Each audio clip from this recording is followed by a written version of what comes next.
Oh, did the Dallas Cowboys actually have a good offseason? Like, really? Did we really have a good offseason, or I'm just making this thing up? Mark Curious, going to Butter Sports. Y'all know what we do. And if you ain't liking, sharing, subscribing, shame on you, because we talking boys. Did we really have a good offseason, or were we just pedestrian as always? I'm going to bring up a couple points. As we know, we're already full-fledged in OTAs. However, I just want to recap this past off season, shall we? Number one, right off the bat, let's deal with McChicken, McCart. Mike, I'm sorry. I don't even like McNuggets. Mike, I'm sorry. This got me tripping. You found a job yet, Mike? McChicken McCarthy, the firing thereof. Yes, we did it this offseason. So many of us were pining for Mike McCarthy to be gone the first day he started. I'm just saying. However, yeah, still offense, still defense, still character, no drive, no dreams, no hopes, no aspirations. That's out the window. And like so many other people, I had my reservations by Schottenheimer. I'm like, hey, you ain't your daddy, dog. I'm sorry. You may be good, but you ain't your daddy. However, the culture, the theme of this year, the camaraderie, the unification is taking place. Man, it's like no other. So we start off with the obvious, number one. Number two, we lost some guys. We did. Dorrance Armstrong, I was hurt. I mean, hurt. Tyler Biadasz, yeah, that dude, in pain, borderline tears. Brandon Cook, I mean, I know he ain't the Brandon Cook back in the Rams and everything, or the Saints, but he was still somewhat cooking like breakfast. I mean, not lunch and dinner. But anyways, yeah, we lost some guys. The guy in the middle, don't forget his name, had the long hair and played with the Vikings. Where is my memory? Anyways, yeah, y'all help me out in the chat and the comments.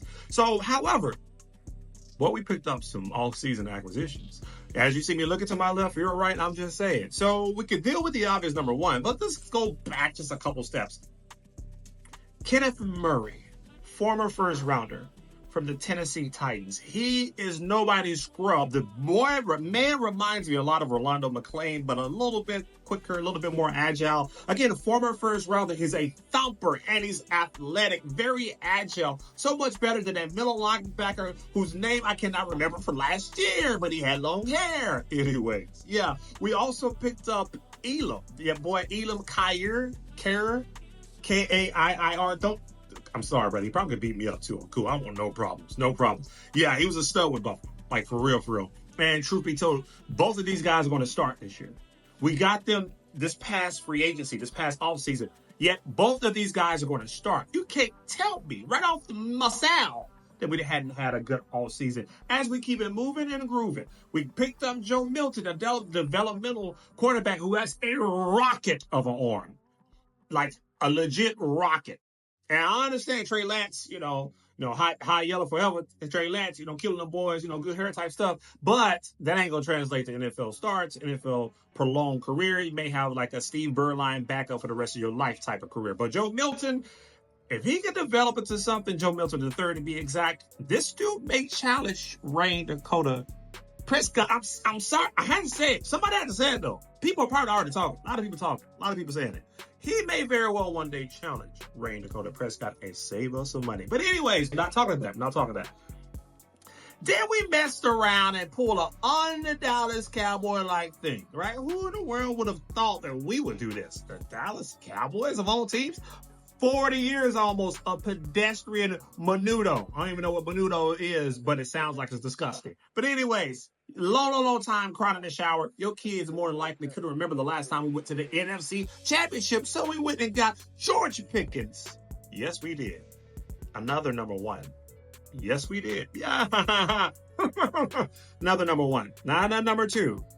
For CeeDee Lamb. So much pressure being taken off of CeeDee Lamb and Jake Ferguson and the running backs that we got. Talk about some more free agent acquisitions. Man, we got linebackers and then turn around, got some running backs as well. I know he ain't Terrell Davis and everything. I know he ain't Clinton Portis, the type stuff. But Javonte Williams is not to be slept on, man. The man is a thumper in the backfield, and he could be a utility starter. But that wasn't enough. We messed around and conjoined with the enemy. Not Carolina. Philly, that is. Went and got Miles Sanders. Yeah, and he got miles on him, and he's been injury prone. But the boy, from what I'm hearing, got a little juice in his step. that wasn't enough. Jake Sanborn, get your Google on. Get your Perplexity on. Ding! Little sign for Perplexity. If you want to sign your boy, the little sponsorship deal. I use Perplexity all the time. But anyways, Perplexity your life away. Google your life away. Jake Sanborn could be a start.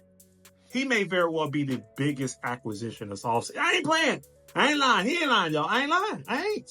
Jake Sanborn. Another starting caliber linebacker this past offseason. That would make 5 starters. We lost like rotational players, right? Tyler Biotis is a starter. Dorrance Armstrong's a starter. These other guys we lost, the DT that we lost, that we signed, we kept signing him. Forget his name. What is going on? I need to get my ginseng. Yeah, we lost some starters and some. We picked up 5 bona fide starters that are ready, day one, turnkey, ready type stuff. And we keep it moving and grooving. We signed Osa. Yes, we did. Yes, we did. We kept our own. We ain't done yet. Osa did his thing last year. Osa kept us in games last year. Osa was worthy of that $80-something million contract. Osa, if you need like type flight security of the world, Craig, I got you. So, as we recap, we did some things here. Hey, we even restructured CeeDee Lamb, Dak Prescott. Team players that restructured their contracts so we can get the players that we got. Picked up Jay. We ain't going to talk about the draft picks. We ain't going to talk about that star Tyler Booker. Yet another Tyler from Bama. Dude is zero tolerance. He's Zach Martin in the flesh, but a dark-skinned version. I'm just saying, Tyler Booker is the truth.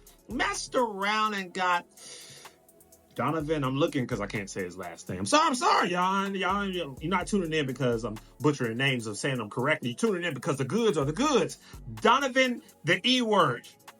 That defensive end has a Randy Gregory type of bend, but a lot more athletic. Like freakish Micah Parsons met Randy Gregory, no Diddy, and had a baby, no Diddy, with no lotion, no Diddy type stuff. No Diddy. But yes, the bend like Gregory, and yeah, he's crazy like Micah.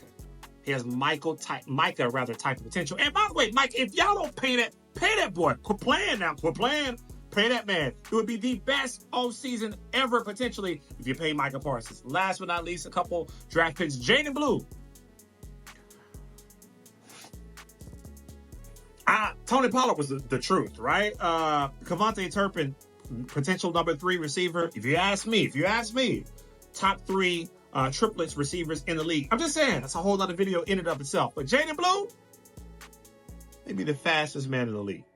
Yes, I said Cheetah. I said it. Yeah, Cheetah, you look like a leopard right now. Yes, Jaden Blue from UT Hook'em Horns. You better watch out. He may at the end of the year may be our starting running back. So, that being said, if we answer the question, did we actually have a good offseason? If we go through the facts and the facts be what they are, the receipt says, yes, we did. Now, I'm not saying we're going to the Super Bowl. I'm not one of those Dallas Cowboys homers that because we had a good offseason, we're going to win 85 games in a row. I'm not saying that. All I'm saying, this may be a 10-week season. The boys may be in the playoffs. I may get a chance to stop crying in the shower. Did we have an offseason? Yes, we did. And heck, the closest thing I get to a cuss word all season that we could have ever imagined. As always, you know who it is. We ain't playing no games, y'all. We ain't playing no games. Mark Curious, go to Butter Sports. Like, share, subscribe. If you ain't, shame on you. And you know what we do. Let that butter spread. Let's get it, y'all.